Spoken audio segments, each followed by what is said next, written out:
Hi, my name is Jeannie Lewis, and my presentation today will be on employee training and development in the workplace.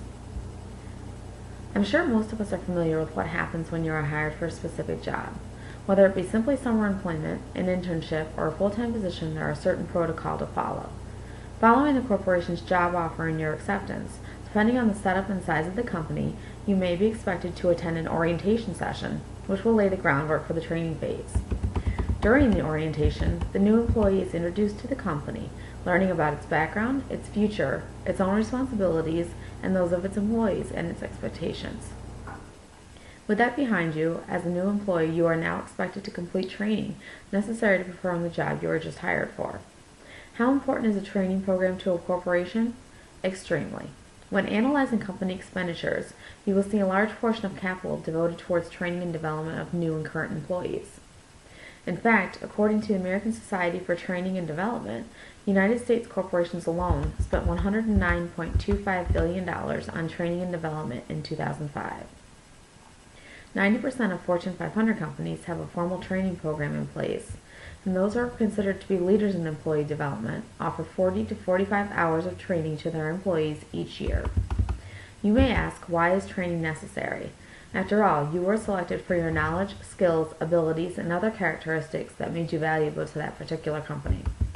The fact is that even though some companies strive to hire high performers and have sophisticated selection processes in place, there is no guarantee that the new employee will walk in on the first day of his new job with the ability to perform every task effectively.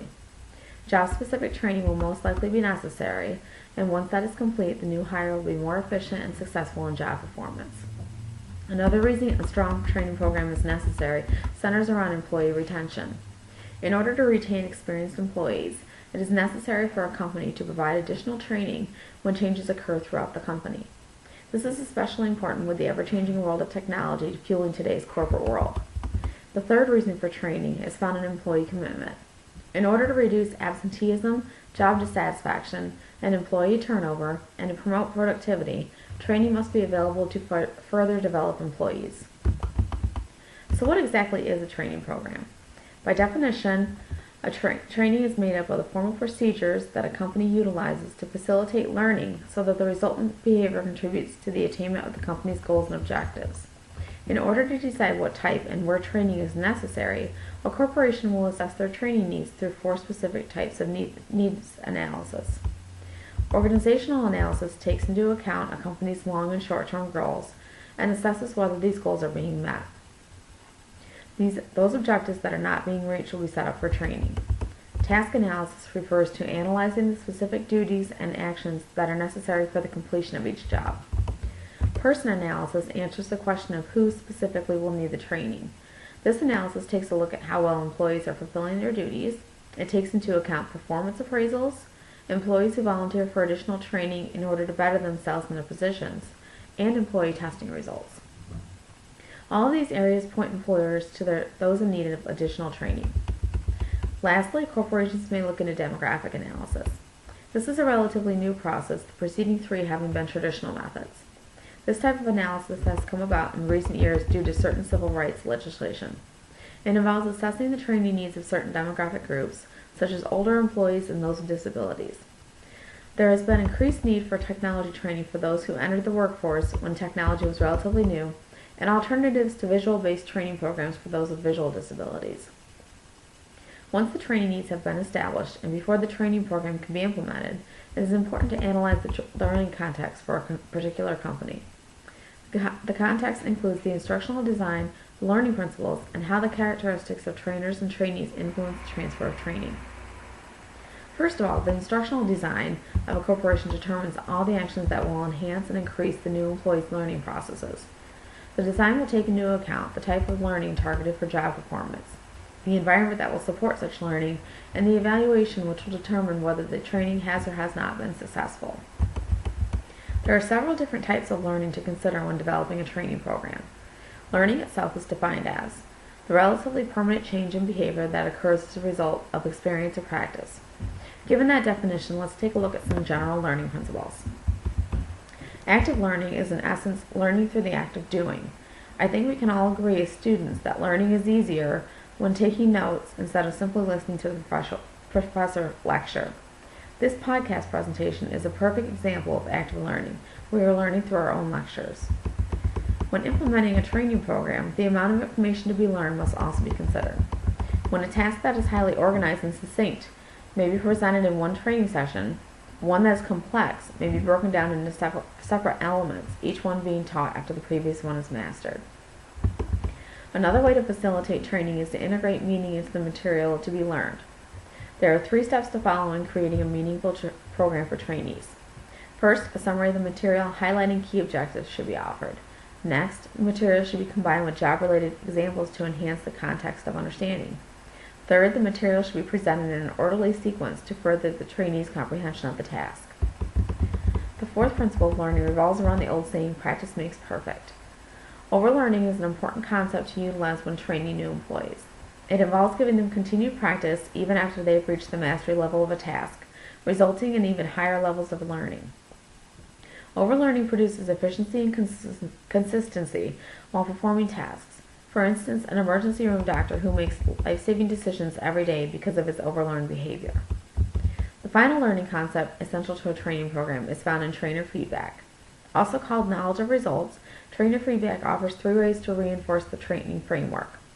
First, it provides information and allows trainees to make whatever adjustments may be necessary in their behaviors during training. Second, it makes the learning process more interesting for the trainees and increases their motivation to learn. Third, it leads to goal setting for improving performance. When providing feedback to the trainee, the trainer must be aware that immediacy, frequency, and sensitivity are the 3 key standards for valuable reinforcement. Next to the structural design, the personal characteristics of those involved in the training program, namely the trainer and the trainee, need to be considered. Being at the university level, I'm sure there are some of us who have participated in a peer tutoring program, whether you are the tutor or the student receiving additional help. The same principles that apply to a successful tutoring program also translate to a successful training program. For the learner, there are 2 key elements to consider when entering a program, the first being trainee readiness, which is defined as possessing the background characteristics and necessary level of interest that make learning possible. The second is the motivation to learn. Have you ever attempted to tutor a fellow student who lacks readiness or motivation? It can be very frustrating. It is the trainer's job to evaluate whether the new employee has the essential knowledge, ability, or experience to facilitate learning. Once that is determined, it is up to the trainer to provide the constructive feedback necessary for further motivation. Along with the trainee characteristics, those of the trainer are just important. The key distinctions of a successful trainer include the ability to communicate specific objectives in a concise manner, possessing strong understanding of how others learn and using that knowledge to individualize their programs, and being able to communicate well with others. The final learning principle is that which determines the success of the training program. Transfer of training is defined as the extent to which the material, skills, or procedures learned in training are taken back to the job and used by the employee in some regular fashion. This demonstrates whether or not the knowledge gained throughout the program improves the employee's job performance. If the efficiency and value of the company is increased, the program is a success. This is an example of positive transfer and is the ultimate goal of the organization. But what happens when performance suffers decline or negative transfer as a result of training? In that case, the program is evaluated to determine the source of discrepancy. To reduce the causes of negative transfer, it is recommended to train new employees in a setting similar to the actual workplace, to train them in multiple contexts in order to ensure generalization of tasks, to promote the cooperation of trainers, trainees, and management, make clear the expectations of all parties involved up front, and lastly, to offer on-the-job maintenance programs to aid employees in performing their newly learned duties. Moving from the transfer training, I will now present a look at various training techniques found in the workplace. There are several traditional methods to be presented, as well as a few new programs that have come about due to the increased use of technology in the corporate world. The approach I am taking right now, simple lecture, is one of the oldest and most well-known methods utilized by companies in their training programs. This method is praised for economic reasons. Many employees can be trained at the same time. The disadvantage occurs when it comes to teaching problem-solving or interpersonal skills, and as there is usually a set time limit on such sessions, there is little focus on practice, overlearning, or feedback. On-the-job training is one of the most used methods and probably one that everyone is familiar with. This technique's success depends highly on the reliability of the trainer. More companies have seen success when they take the time to put together training teams based on those employees who show high aptitude in teaching and interpersonal skills. They coach these employees in proper instruction methods and provide additional benefits for their work as trainers. Pairing well-trained trainers with new employees provides the basis for a successful training program. Self-directed techniques such as programmed instruction and computer-assisted instruction have been used widely by corporations for many years. Based on the learning principles of feedback, distributed practice, and reinforcement, the clear advantage to this type of program is that the learner can work at his own pace. This being said, further research on these methods is still needed, as studies have indicated no superiority in learning or retention in these groups as compared with training control groups.